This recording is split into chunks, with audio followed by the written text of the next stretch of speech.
हर रविवार को मेरा पति रवि, जो 32 साल का था, मुझे ढेर सारा मेकअप करने के लिए कहता था और मुझे ऐसी पार्टियों में ले जाता था जहां सिर्फ पुरुष होते थे। पार्टी में खाना खाने के बाद मैं पूरी तरह बेहोश हो जाती थी और अगले दिन जब मैं घर आती तो मेरे पूरे शरीर में दर्द होता था।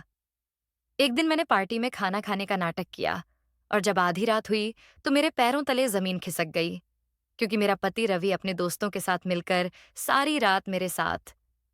शादी को अभी कुछ ही दिन बीते थे कि एक रविवार को मेरा पति रवि दोपहर को कहीं चला गया था। नई नई शादी हुई थी, इसलिए मैं रोज ही शाम को तैयार हो जाती थी।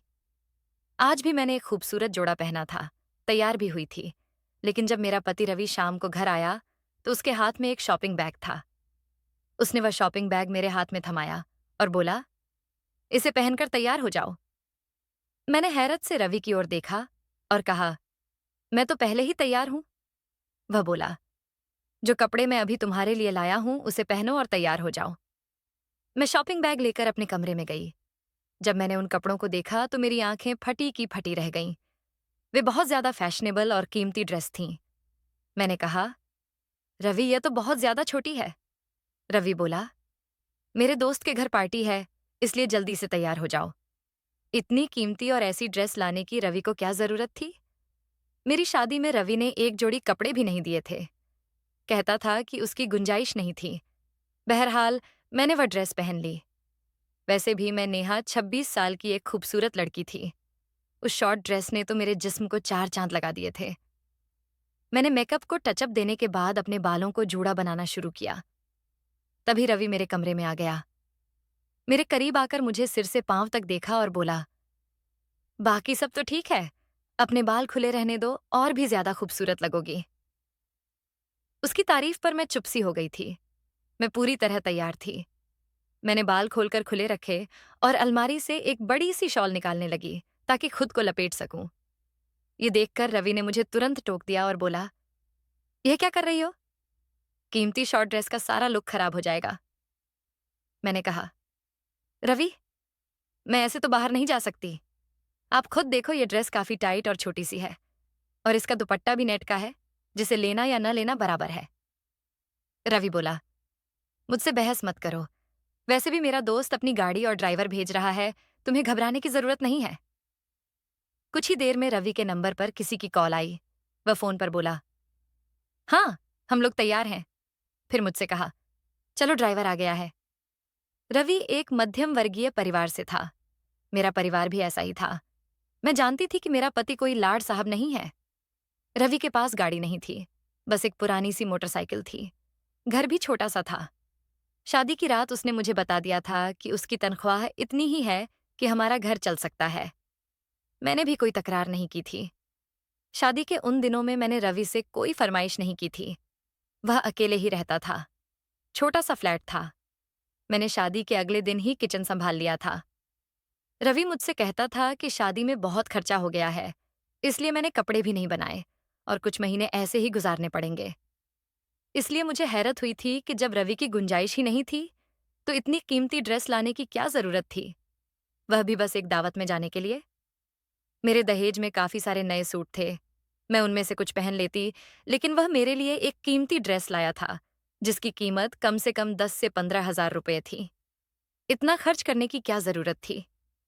बहरहाल, रवि के दोस्त का ड्राइवर आ चुका था। हम दोनों गाड़ी में बैठ गए। वह गाड़ी एक खूबसूरत इलाके के बड़े से बंगले के सामने रुकी। हॉर्न देते ही बाहर से चौकीदार ने दरवाजा खोला। पार्किंग एरिया में उस वक्त 3 गाड़ियां पहले से मौजूद थीं और चौथी हमारी थी। साइड में बना बगीचा बहुत ही कीमती और खूबसूरत फूलों से सजाया हुआ था, लेकिन वहां उतनी लाइटिंग नहीं थी जैसी दावतों में होती है। रवि ने मेरा हाथ पकड़ा और मुझे अंदर लॉन्स में ले गया। मेरी ड्रेस काफी टाइट थी और उस पर सितम यह कि दुपट्टा भी नहीं था। जैसे ही मैं अंदर गई, मुझे पुरुषों के अलावा कोई और नजर नहीं आया। वहां मेरे अलावा कोई औरत नहीं थी। ये देखकर मैं बुरी तरह नर्वस हो गई। ये कैसी दावत थी जहां सिर्फ पुरुष ही पुरुष थे, औरतें नहीं?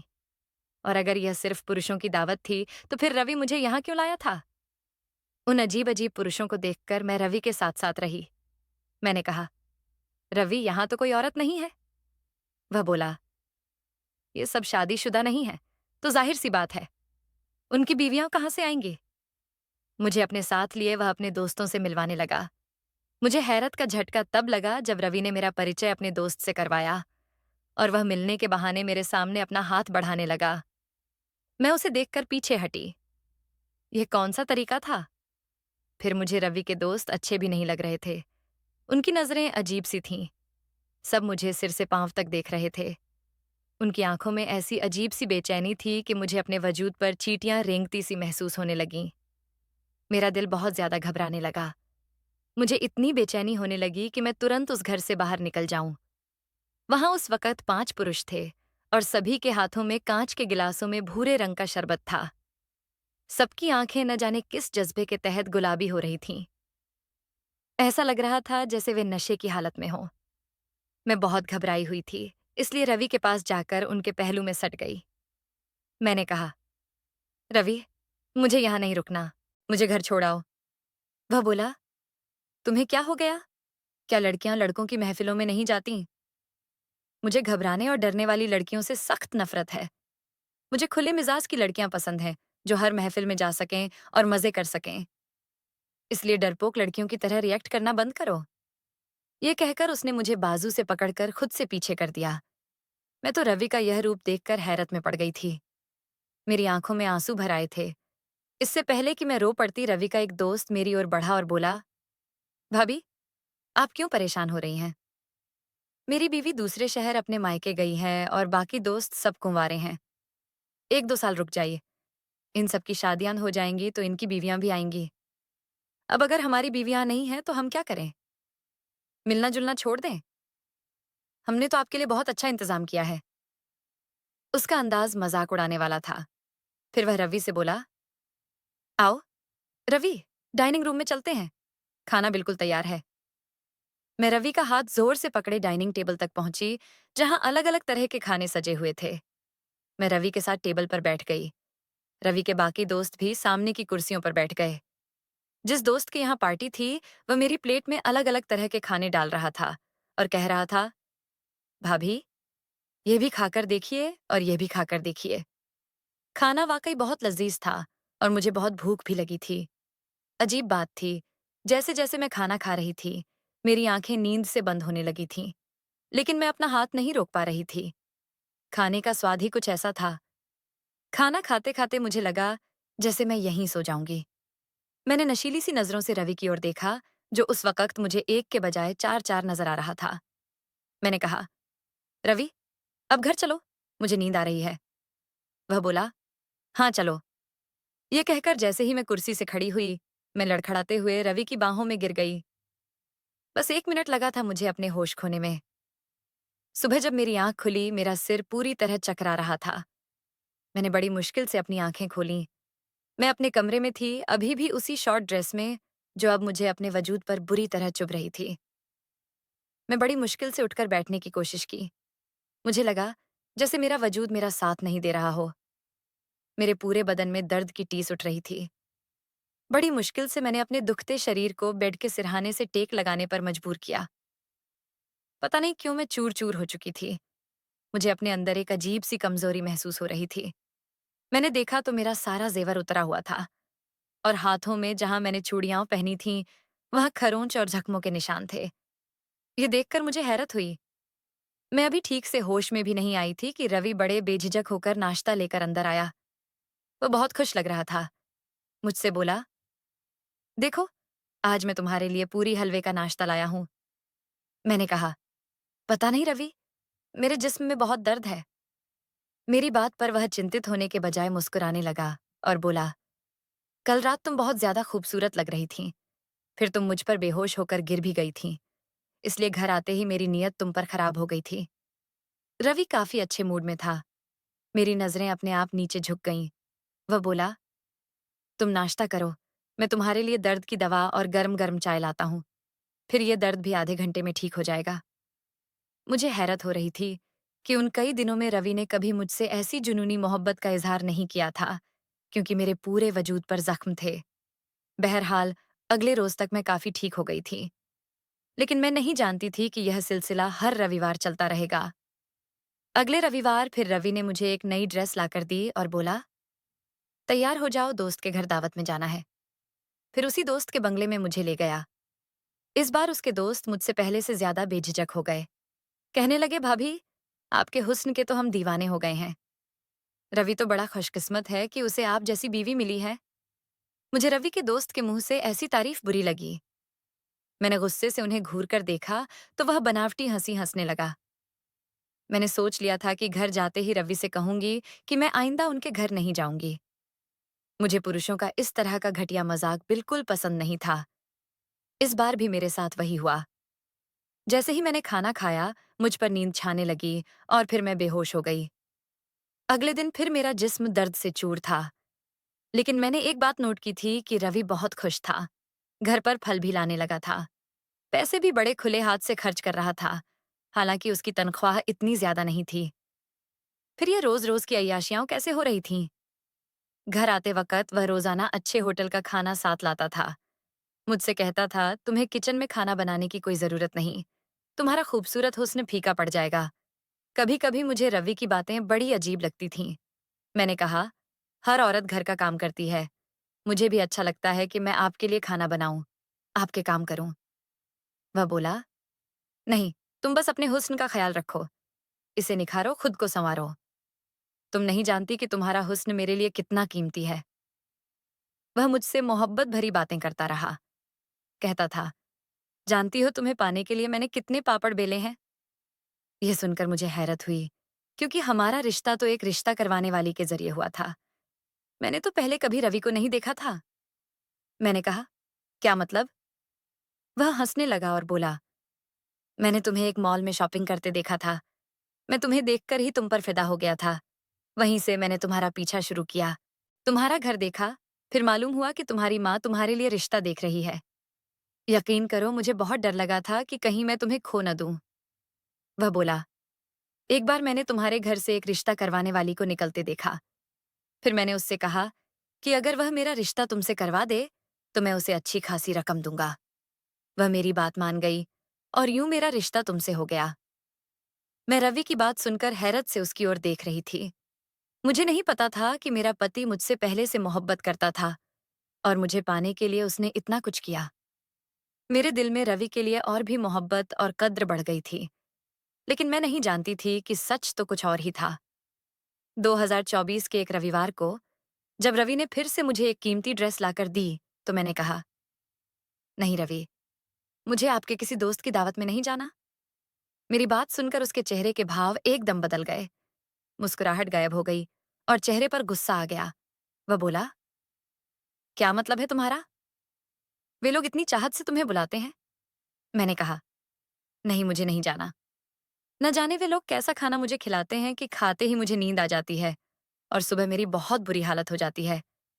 2 दिन तो मैं चलने फिरने से भी लाचार हो जाती हूँ और फिर वहां सिर्फ पुरुष होते हैं। मेरा वहां क्या काम? आपको जाना है अपने दोस्तों के साथ, तो आप जाइए, लेकिन मैं नहीं आऊंगी। यह कहकर मैं अपने बेड पर बैठ गई। मैं नहीं जानती थी कि मेरा इनकार मुझे इतना महंगा पड़ सकता है। रवि बहुत गुस्से से मेरे पास आया, मेरा बाजू पकड़कर बुरी तरह दबोच लिया और बोला, अब तक तुमने मेरी मोहब्बत देखी है। बेहतर यही है कि मेरी मोहब्बत ही देखो। मुझे इनकार नहीं चाहिए। अगर तुमने मेरी किसी बात से भी इनकार किया, तो तुम नहीं जानती कि मैं गुस्से में कितना पागल इंसान हूं। ये कोई इतनी बड़ी बात तो नहीं थी जो मैंने कही थी, लेकिन रवि का गुस्सा ऐसा था जैसे वह वाकई मुझे जान से मार डालेगा। अपनी लाल आंखों से वह मेरी आंखों में देखकर बड़े गुस्से से बोल रहा था। मेरा दिल अपने पति का यह रूप देखकर कांप सा गया था। मैंने फिर कोई विरोध नहीं किया और वहां चली गई। लेकिन मुझे यह सब अच्छा नहीं लग रहा था। न जाने क्यों टेबल पर मुझे मजे के खाने भी आज बुरे लग रहे थे, क्योंकि ये मुझे होश से बेहोश कर देते थे। मैंने बहुत कम सब्जी अपनी प्लेट में डाली और लुका छिपी करके खा रही थी। लेकिन जैसे ही रवि के दोस्त की नजर मुझ पर पड़ी, वह बोला, भाभी, क्या बात है? आप खाना ठीक से नहीं खा रही हैं। मैंने कहा, मुझे भूख नहीं है। मेरा यह कहना था कि उसने रवि को एक अजीब सा इशारा किया। यह देखकर मेरे होश गुम हो गए। रवि ने सामने पड़ी सब्जी से मेरी प्लेट भर दी और बोला, पूरा खत्म करो।